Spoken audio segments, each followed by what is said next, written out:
ஒரு காலத்தில் நட்டு மற்றும் கட்டு என்ற கிராமத்தில் 2 சகோதரர்கள் இருந்தனர். நட்டு கட்டுவின் மூத்த சகோதரர். என் சகோதரனே, இப்படி எல்லோரிடமும் சண்டையிடாதே. உங்க உடல்நிலை பாதிக்கப்படும். புரிஞ்சுதா? தம்பி, நீங்க எதுவும் சொல்லல. உங்களுக்கு எல்லாம் நல்லா இருக்கும். என் வாயை திறக்காதே. என் சகோதரனே, இவ்வளவு கோபப்படாதே. இந்த பையன் தவறு செய்துவிட்டான் என்பதை நான் ஒப்புக்கொள்கிறேன். ஆனால் இவ்வளவு கோபப்பட்டு திட்டுவது சரியல்ல. நீங்க அதை விட்டுடுங்க. எனக்கு அறிவுரை சொல்ல நீங்க யார்? அது என் சகோதரனாக இருக்கட்டும். ஆனா உனக்கு வியாபாரம் செய்யத் தெரியுமா? கட்டு ரொம்ப பேர் போன பையன். இதற்கிடையில் நட்டுவின் மனைவி கமலா அவர்கள் இருவரையும் ரகசியமாக கேட்டுக்கொண்டிருந்தாள். நீ என் பேச்சை கேட்கிறாயா? நீ போய் உன் மனைவிக்கு பணிவிடை செய். அதுதான் உன்னால் செய்யக்கூடியது. ஆமா, நான் வர்றேன். மனைவியோட குரல் கேட்டு நட்டு உள்ளே போனான். அப்புறம் கட்டு பின்னாடி இருந்து பேசுனான். போ போ, மனைவி வேலைக்காரன். ஆமா கமலா, பாருங்க, எனக்கு உங்க தம்பியை பிடிக்கல. அவன் உன்னை ஒவ்வொரு முறையும் அவமானப்படுத்துறதை என்னால பொறுத்துக்க முடியல. ஏன் நீ இதுக்கு ஏதாவது செய்யக்கூடாது? சொல்லு. கமலா கமலா, நிறுத்து. தயவுசெய்து அமைதியாக இருங்கள். தயவுசெய்து அதிகம் யோசிப்பதை நிறுத்துங்கள். சரியா? சரி, நான் முன்னியை பள்ளிக்கு அழைத்துச் செல்கிறேன். உங்களுக்கு மார்க்கெட்டிலிருந்து ஏதாவது தேவையா? ஓ ஆமா, என் வாடிக்கையாளர்களுக்கு நான் சில துணிகளை தைக்க வேண்டும். என்கிட்ட சிவப்பு மற்றும் பச்சை நூல்கள் இல்லை. சரி, நீங்க மார்க்கெட்ல இருந்து பச்சை, சிவப்பு நிற நூல்களை எடுத்துட்டு வர முடியுமா? சரி சரி, போகலாம் முன்னி. நான் ஸ்கூலுக்கு போகணும். நட்டு பள்ளி முடிந்ததும் தன் மகளை விடச் செல்கிறான். கமலா தன் அன்றாட வீட்டு வேலைகளில் மும்முரமாக இருக்கிறாள். வீட்டு வேலை செய்த பிறகு கமலா வீட்டுச் செலவுகளுக்கு துணிகளை தைப்பது வழக்கம். ஓ, நான் மிகவும் கவலைப்படுகிறேன். நான் இப்போது என்ன செய்ய வேண்டும்? வீட்டுச் செலவுகளும் முன்னியின் படிப்புச் செலவுகளும் நாளுக்கு நாள் அதிகரித்து வருகின்றன. தன் செலவுகளை பற்றி யோசித்துக் கொண்டிருக்கும் போதே அவள் கோவிலுக்கு வந்து தன் துக்கங்களை கடவுளிடம் ஒப்புக்கொண்டாள். மகளே, பிரசாதத்தை எடுத்துக்கொள். கடவுள் உங்கள் எல்லா விருப்பங்களையும் நிறைவேற்றுவார். உங்கள் எல்லா பிரச்சனைகளும் மறைந்துவிடும். உங்கள் கவலைகள் நீங்கும். உங்கள் குடும்பத்தின் வெற்றிக்கு நீங்கள் காரணமாகிவிடுவீர்கள். ஓ நன்றி. நான் மிகவும் நிம்மதியாகவும் நன்றாகவும் உணர்கிறேன். ஐயோ கடவுளே, எனக்கு கொஞ்சம் தைரியம் கொடுங்கள். சில நாட்களுக்கு பிறகு கமலாவுக்கு துணிகளை தைக்க ஒரு பெரிய ஆர்டர் கிடைத்தது. அது அவளுக்கு மிகவும் பயனளித்தது. நான் சொல்வதை கேட்கிறதா? இங்கே வா. நான் ஒன்னு சொல்லணும். இதோ கொஞ்சம் பணம். தயவுசெய்து அதை எடுத்துக்கோங்க. இந்த பணத்துல நீ ஊருக்கு போய் ஏதாவது வேலை கத்துக்கணும்னு நினைச்சேன். அப்புறம் நீ இங்க திரும்பி வந்து உன் சொந்த தொழில் ஆரம்பிக்கலாம். சரி கமலா, நீ என்ன சொன்னாலும். நட்டு தனது மனைவி கமலாவின் பணத்துடன் நகரத்திற்கு சென்றார். அவர் ஒரு மிக பெரிய உணவகத்தில் வேலை செய்து அனைத்து வகையான உணவுகளையும் கற்றுக்கொண்டார்.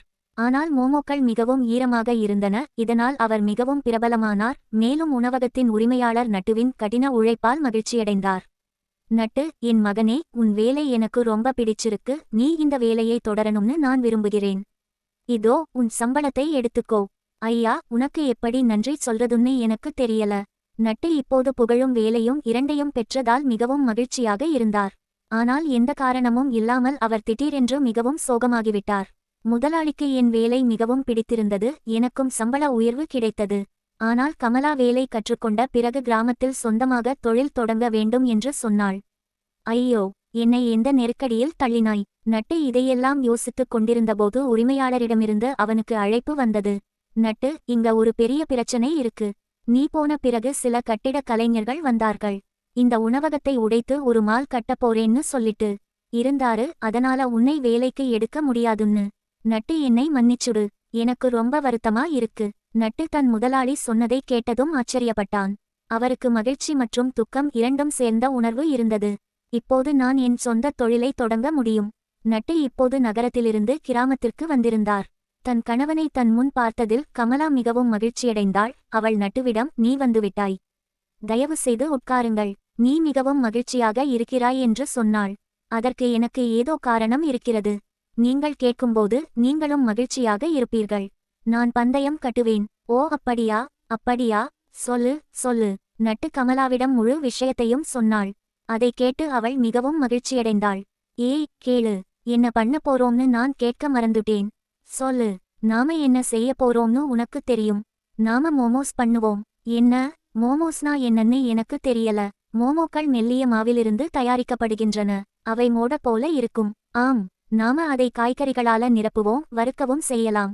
சரி, இதுக்கு நமக்கு கொஞ்சம் சாமான்கள் தேவை. கிடைக்குமா? ஆமா. ஏன் கூடாது? பொருட்களின் பட்டியலை மட்டும் எனக்குக் கொடுங்கள். இதற்கு பிறகு கமலா சந்தையில் இருந்து பட்டியலின்படி அனைத்து பொருட்களையும் வாங்கி வந்தார். அதன் பிறகு நட்டுவும் கமலாவும் சமையலறையில் மோமோக்களை செய்தனர்.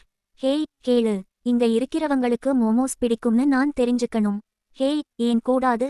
என் கையில் மேஜிக் இருக்கு. அவர்கள் இருவரும் சேர்ந்து சிரிக்க ஆரம்பித்து கிராம சந்தையை நோக்கி நடந்தார்கள். மோமோஸ் மோமோஸ் எடு, நிறைய மோமோஸ் எடு. அதே நேரத்தில் கட்டு தனது பழங்களை சரியாக கொண்டு சந்தையில் சுற்றித் திரிந்தான். நண்பரே, அங்கே நிறைய கூட்டம் இருக்கிறது. நான் அங்கேயே என் வலது கையை நீட்டி நிற்கிறேன். அந்த கூட்டம் என் வருமானத்தையும் அதிகரிக்க உதவக்கூடும். ஹேய், என்ன? நட்டுவும் அண்ணியும் இங்கே இருக்கிறார்களா? நான் போய் என்ன விற்கிறார்கள் என்று பார்க்கிறேன். ஹேய், இது என்ன? என்ன விற்கிறாங்க? நட்டுவும் கமலாவும் மோமோக்களை விற்ற முதல் நாளே நல்ல பணம் சம்பாதித்தனர்.